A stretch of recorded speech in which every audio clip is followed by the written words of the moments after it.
พวกเฮารู้จักคนพาลบ่เด้อคนพาลบ่แม่นผู้อื่นเด้อให้สังเกตคนพาลในตนเองพาลพ่ออารอเรือแปลว่าหาเรื่องแปลว่าหาเรื่องผู้นั้นหาเรื่องผู้นี้บ่รู้จักอันใดเป็นโทษอันใดเป็นประโยชน์เลยเที่ยวแต่หาเรื่อง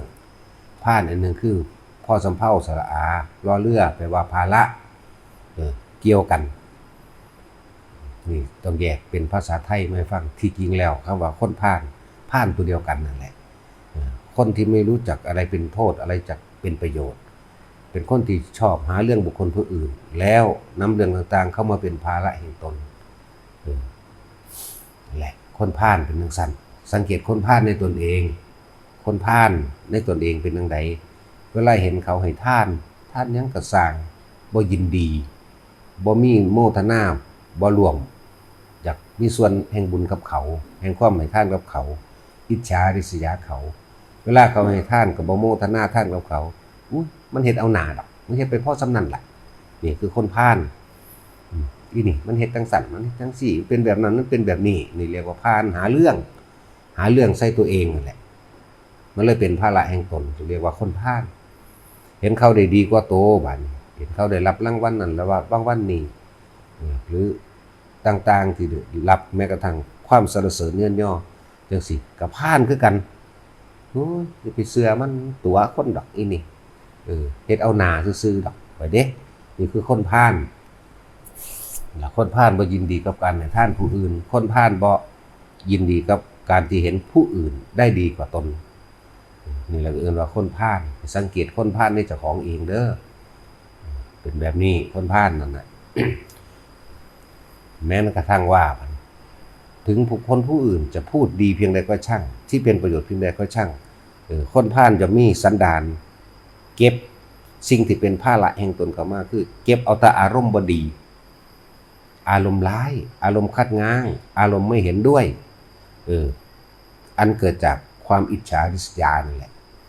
คือเขาสิเว้าดีเพียงใดก็ช่างเป็นประโยชน์เพียงใดก็ตามย่อมหาเหตุผลหรือข้อมูลต่างๆมาคัดง้างเพื่อไม่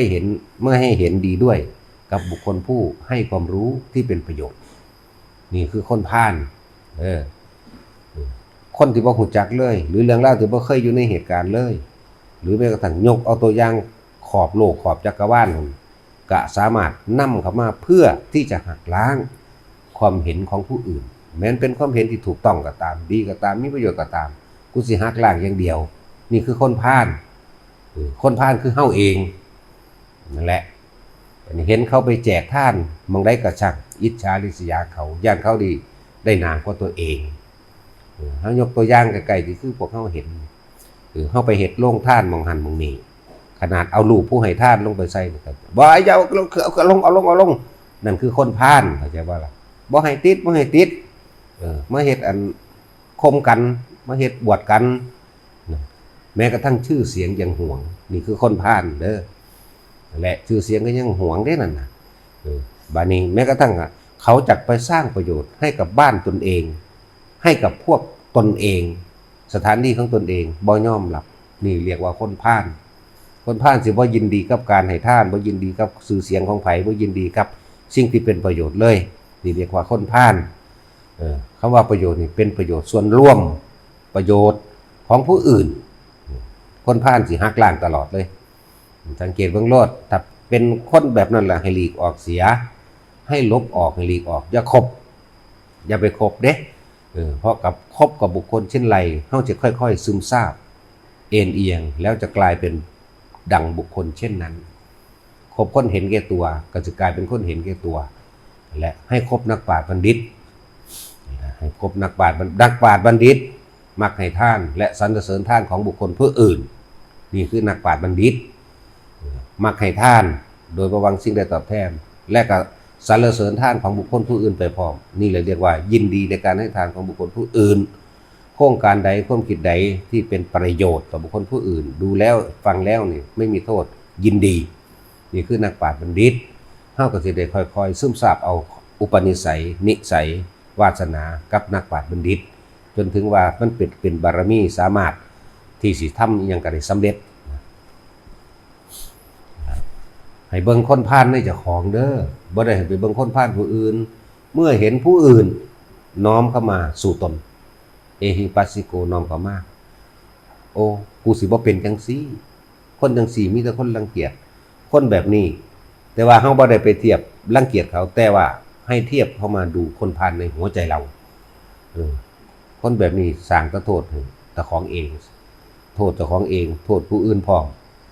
โทษให้แก่บ้านแก่เมืองพร้อมนี่คือคนพาลคนพาลนี่เห็นแก่ตัวขี้ตระหนี่แม้กระทั่งชื่อเสียงคือ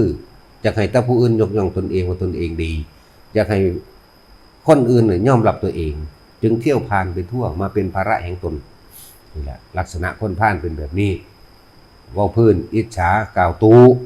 ใส่ร้ายด้วยถ้อยคำบ่จริงทั้งที่ไม่รู้จักกันบ่เคยคุกคีกันแม้แต่เพียงชั่ววินาทีเดียวบ่เคยมีแต่คนพาลสามารถที่สินำเรื่องร้ายๆเข้ามาประกอบด้วยหยิบยกเอาจากการได้ยินได้ฟังจากสื่อข่าวต่างๆแหล่งต่างๆหรือจากบุคคลผู้อื่นก็แล้วแต่หยิบยกขึ้นมาเพื่อจะหักล้างคนดีนั่นแหละคือลักษณะคนพาลจะคบเด็ดขาดคนพาลทั้งหลายเหล่านี้ แม้นเห็นบุคคลผู้อื่นให้ทานไม่ยินดีเด้เป็นไปบ่ได้ที่คนพาลจะไปสวรรค์บ่มีทางคนที่ไม่ร่วมยินดีในการให้ทานของบุคคลผู้อื่นเป็นไปบ่ได้เลยที่จะไปสู่สุคติสุคติมีมนุษย์และสวรรค์เป็นต้นมนุษย์และสวรรค์เป็นต้นเรียกว่าสุคติล้วนแล้วแต่น้อมจิตใจของเราไปสู่ทุกขติอย่างเดียวเพราะมันจะเก็บเอาเฉพาะอารมณ์ความอิจฉาความริษยาความเห็นแก่ตัวเห็นแก่ได้แก่ตนแม้ชื่อเสียงก็ยังไม่อยากให้ผู้อื่นมีพวกหนาไม่ธรรมดาว่ะนั่นแหละลักษณะคนพาลเด้อมีอบายภูมิเป็นทั้งไปอย่างเดียวล้วนๆตกนรกก่อนด้วยครุกรรมอันหนักครุกรรมอันนั้นเป็นอกุศลกรรมตกนรกก่อนอสุรกายเปรตเดรัจฉานว่นจากเดรัจฉานลงไปสู่นรกอีกว่นไปว่นมานั่นนานนับอสงไขยนับประมาณไม่ได้นี่เรียกว่าคนพาลจังว่าพวกเข้าพยายามคบหาเอาเฉพาะนักปราชญ์บัณฑิตนะ โอ้ยมันมีตัวอย่างต่างเยอะต่างแยะน้องพระอนุรุทธะขนาดเป็นมเหสีในสมัยการครั้งหนึ่งเป็นมเหสีอยู่เนื่องพระราชสีแห่งหนึ่งอิจฉาแม้กระทั่งนั่งล่ำเขามีอาชีพแค่ว่าไปฟ้อนล่ำกินซื้อไปอิจฉาเขาว่าเขาฟ้อนงามว่าคนยกย่องนั่นสมัยนี้มาเกิดเป็นน้องพระอนุรุทธะลูกสาวของพระเจ้าอมิโตธนะน้องไส้ของพระใหญ่สุโธธนะนั่นเองน้องพระอนุรุทธะนี่เป็นผู้ยิ่งสมัยการก่อนนั้นนับประมาณบ่ได้หลายกับอยู่ขนาดนี้ผลแห่งความอิจฉาริษยาผลแห่งคนพาลมันยังไม่ให้ผลศาสตร์สุดท้ายใดนี่ขนาดนั้นนั่นแหละไปอิจฉาเขาแม้กระทั่งเขาแค่เป็นนั่งล่ำเขาเป็นหมอล่ำเขาเป็นนักฟ้อนซื่อบัดนี้มีคนยกย่องว่าฟ้อนงามมีการตบรางวัลให้เล็กๆน้อยๆไปอิจฉาเขาแล้วก็ก้าวยกตนเองฉันสวยกว่าฉันมียศถาบรรดาศักดิ์มากกว่าฉันลำสวยกว่านี้อีกแต่ฉันไม่ลำเบิ้งมันธรรมดาบ่นั่นแหละด้วยบาปกรรมนั้นเฮ็ดให้ตกนรกอยู่หลายกับจากบ่ธรรมดาดิแต่ว่าผลบุญก็มีอยู่แต่ว่าอกุศลมันหนักกว่าแรงกว่าเลยต้องไปตกนรกก่อนจังคอยคืบคลานขึ้นมาพอแห้งจังมาเกิดในศาสตร์นี้ถึงแม้นว่าบัดก็ซ้ำเป็นเครือญาติของพระพุทธเจ้าหรือเป็นน้องพุทธเจ้านั่นแหละถ้าสิพูดอีกอย่างนึงนะเป็นน้องโดยญาติเป็นน้องโดยสายโลหิตอย่างสั้น หลังจากพุทธเจ้ากลับมาเผยแผ่ธรรมะได้มากมายแล้วมือหนึ่งพระอนุรุทธะต้องการที่สิโปรดเอาน้องสาวเจ้าของเองนั่นแหละก็กลับมากรุงกบิลพัสก็ถามหานั่งสุนอย่างละนั่งซื้อวางได้ละลืมซื้อแล้วนั่งรูปนันทะเป็นผู้มีรูปกายสวยได้ที่แรกเกิดมาต่อมาเลยเกิดกายเมื่ออายุขึ้นถึงเป็นสาวแล้วเกิดกลายเป็นโรคเลื้อนเกาฉีหิตเกาฉีกากขั้นแล้วก็เปื่อยมีน้ำหนองไหลเยิ้มบ่กล้าออกมาตอนรับพระอนุรุทธะนำเรื่องนี้ไปปรึกษาพระพุทธเจ้าเร่งเบิ่งแล้วเห็นแล้ว ว่าบุพกรรมนั่นน่ะอิจฉาริษยาเขาไปนำผงแป้งฝุ่นที่ทำให้เกิดเชื้อโรคผสมกันกับหมามุ้ยผสมกันบดใส่กันไปโรยตัวของนางเองโรยตัวนางล่ำสมัยตะกี้ปูนหลายกับอิจฉาเขาไปยองใส่หัวเขาไปถูใส่น้ำตนน้ำโตเขาเห็นให้เขาอับอายขายหน้าแก้เสื้อผ้าเขาออกแล้วให้เขาเอาฝุ่นผงอันนี้ประกอบกับหมามุ้ยนี่ถูไปในตัวเขาให้เขาเกิดความเจ็บแสบปวดร้อนนั่นแหละด้วยบาปกรรมอันนี้เลยเหตุให้นั่งมาเป็นโรคนี่เป็นเศษกรรมด้วยเศษกรรมที่เบื้องขนาดเศษมันปรึกษาพระพุทธเจ้ารู้แล้วก็เลยว่าอนุรุทธะเธอจงกลับไปแล้วนำนั่งออกมาออกมาให้ได้เราถามไทยอนุรุทธะเพิ่นรู้เหตุแล้วกลับไปแต่ว่านั่งนะครับบ่ออกมาตอนหลับเหมือนเดิมก็เลยถามญาติรูปานันทาไปใส่ว่านั่งเป็นโรคเลือดนั่งอับอายนั่งบ่กล้าออกมาไปนำมาเดี๋ยวนี้โดยอำนาจของพระเถระเพิ่นออกมาล่ะออกมาก็เอาผ้าห่อตาห่อหน้าไว้เด้ห่อปิดตนปิดโตนั่นไว้บ่กล้าเปิดเผยออกมาเดี๋ยวนี้เพิ่นก็จังเว้าเพิ่นก็เลยเว้าบุพกรรมให้ฟังบอกว่าเคยเฮ็ดแบบนี้เคยเฮ็ดกรรมแบบนี้มาก่อนเธอเนี่ยเป็นคนที่มีความอิจฉาริษยาแม้กระทั่งตนเองเป็นผู้มียศถาบรรดาศักดิ์ยิ่งใหญ่กว่าแต่ความอิจฉาหวงแต่นี่ที่เหนือแม้กระทั่งชื่อเสียงของคนผู้อื่นนั่งล่ำนั่นเขาแค่ว่าร้องเพลงเต้นล่ำทำเพลงพ่อได้แลกอาหารกินซื้อแต่ว่าเธอมียศถาบรรดาแต่ความอิจฉาของเธอแบบนั้นเลยบุพกรรมเธอจึงเป็นเช่นนี้นั่นก็เลยว่าเธอเป็นยังคือบ่ตั้งคือบ่ให้ทานบอกว่าบ่มีของเครื่องประดับเธอบ่มีบอกมีนั่นแหละจังว่าก็เอาเครื่องประดับที่แหละไปขายแล้วก็ไปสร้างศาลาโรงฉันเนี่ยที่แห่งหนึ่งก็เฮ็ดตามนั้น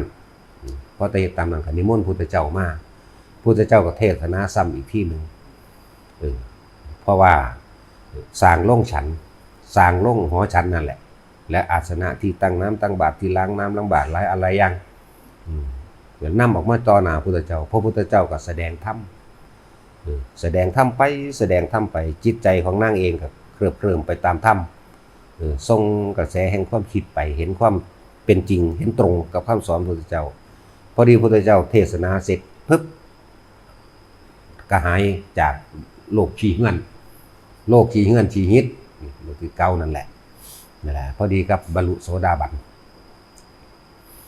จังว่าถ้าบ่มีพระพุทธเจ้าอาจจะตกทุกข์ได้ยากไปอีกหลายกับเพื่อกันแต่ว่านี่พระพุทธเจ้าแก้ให้แต่จึงบอกว่าพวกเฮานั่นเห็นผู้ใดให้ทานก็รวมโมทนาสาธุการยินดีด้วยเด้อบ่เป็นอิจฉาเขา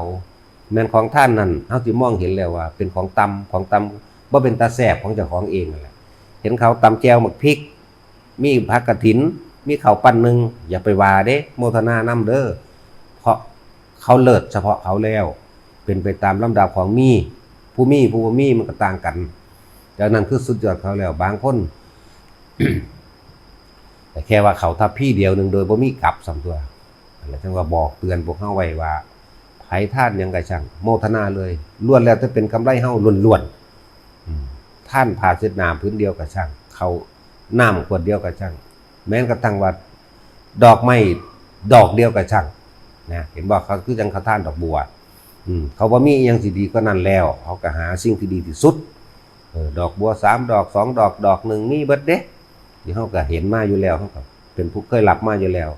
ผมบ่มีผมเป็นคนยากผมเป็นคนทุกข์เพิ่นก็บอกอาจารย์รับให้ผมแน่นี่แหละประเสริฐแล้วโลดเด้หลวงพ่อวางสิโลดเด้ประเสริฐแล้วที่ใจของเจ้าน่ะมีความเคารพนอบน้อมเป็นการตัดอัตตาตัวตนอย่างหนึ่งแล้วก็เป็นการเห็นหลายๆอย่างที่ตัวเองทุกข์ยากลำบากตัวเองบ่ยินดีในท่านตัวเองบ่ยินดีในนั้นในนี่ก็ว่าไปนั่นแหละหวังว่าทุกคนถ้าเห็นเขาให้ท่านยังก็สร้างสาธุอย่างเดียวได้กำไรโลดเขาให้ท่านหลายก็สร้างสาธุอย่างเดียวให้ท่านน้อยก็สาธุอย่างเดียวจะเป็นของต่ำของหยาบของละเอียดของปราณีตเพียงใดก็สร้างสาธุโลดหรือเฮาเที่ยวไปในสถานที่วัดว่าอารามต่างๆแต่เห็นอันนั้นเห็นอันนี้สูว่าวัดผู้เพิ่นใหญ่ๆแล้วผู้เพิ่นมีบารมีสูงแล้วมีครบเบิดทุกอย่างล้นเหลืออย่าไปตำหนิเด้สร้างเอียงกระดอกกระเดียดถามตัวเองบัดนี้ของกูมีหรือยัง เข้าใจบ่ล่ะของเขาเจ้าเต็มหมดอยู่นี่ของกูมีหรือยังนอนี่รู้จักบ่ล่ะบ่แม่นว่าสร้างหยังใหญ่แท้เปลืองนั่นนี่สารพัดเด้โบสถ์ก็สร้างวิหารศาลาหรือของประดับประดาอยู่ในหันก็ตามเจดีย์วิหารที่เขาเจ้าสร้างเจดีย์วิหารใหญ่ๆก็ตามโมทนานำโลดสาธุเด้อขอให้ผู้ข้าเป็นผู้มีส่วนแห่งบุญเนี่ยขอให้ผู้ข้าเป็นผู้มีส่วนแห่งผลบุญกุศลกรรมดีของกับพวกท่านทั้งหลายเหล่านี้